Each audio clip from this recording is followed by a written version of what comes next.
I think the encouraging thing is some of our senior veteran players are getting better, and that's always a challenge. Cam Kaufman had another good day. His completion percentage is up. I think he's really getting a good grasp of our offense and making good decisions and adjusting well. You know, not always is a quarterback going to be protected perfectly, and so I think he's doing some good things there. DJ May continues to make progress over at the nickel Sam position, which is encouraging.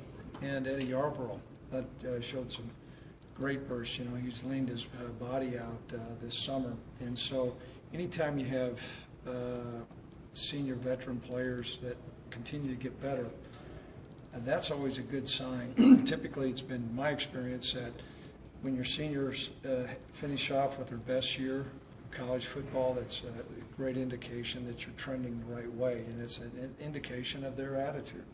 And so we're real encouraged about that.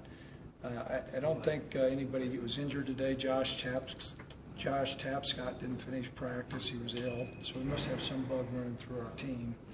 But outside of that, it was half-pass, pretty robust competition, and so we're encouraged. Craig, you mentioned, Cam's been, continuing to progress. Are you seeing that progress from Josh? I know you like him a lot, but he's a little bit behind. Is he starting to catch up a little bit, too, to where you're feeling comfortable with him? I would say probably not the progress that we would like the last couple of days. I thought the first day he looked outstanding.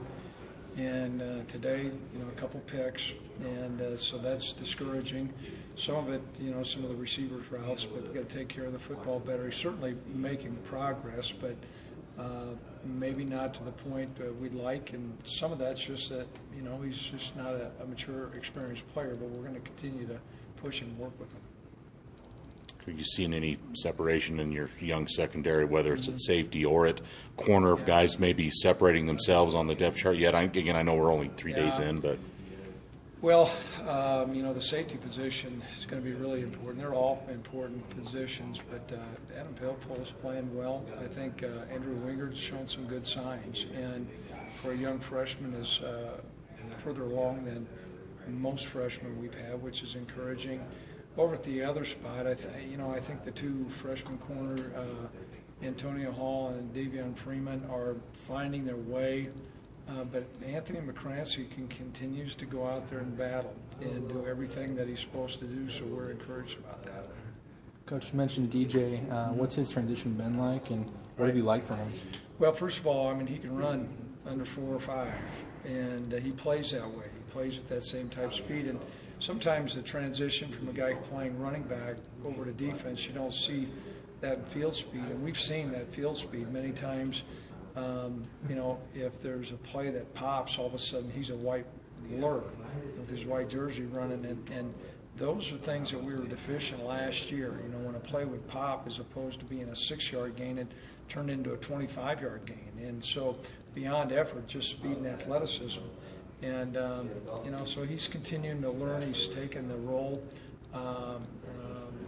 well, and we're encouraged by what he's done. And what's also occurred is Tim Kamina, those two guys are battling. And so every day they go out there, and each guy's on edge trying to get a little bit better. And those are all incremental signs of developing a program. Great. Saw a red jersey on a Dean. Was that anything? Pardon me? I saw a red jersey on a Dean. Yeah. Is there anything there, or is? Yeah, well, they had to check an MRI on him today, and that's about as far as I can. I think things look hopeful, but our doc, we've got a full-time doc now. I wanted to do an MRI on him before we released him for full contact.